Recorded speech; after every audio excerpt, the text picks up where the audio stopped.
Whether on a rope line or at a fundraiser, former Vice President Joe Biden, a veteran of countless campaigns, is an acknowledged hugger.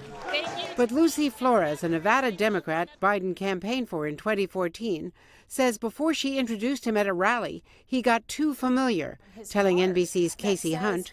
He leans down, smells my hair, and then plants this big, long kiss on the top of my head. In my brain, I just kept thinking, the Vice President of the United States is smelling me. The Vice President of the United States is touching me. He's kissing me. And I just don't know what to do. Flores does not believe it was sexual, but she calls it inappropriate.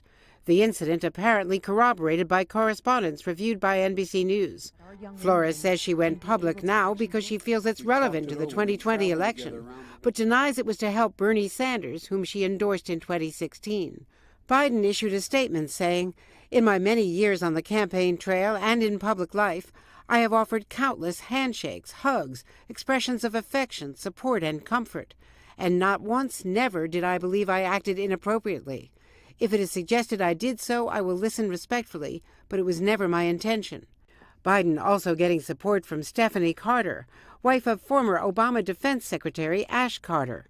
She writes that this shoulder rub from Biden at her husband's 2015 swearing in, that some critics have jumped on, was simply a show of support between close friends, not inappropriate touching. Biden, still undeclared, is outpolling the rest of the field. Other 2020 hopefuls were very quick to voice support for Flores, signaling that if Biden does get in, as expected, as the immediate frontrunner, he's going to expect a lot of scrutiny, especially as standards for what used to be acceptable interactions have changed for a lot of women in this Me Too era.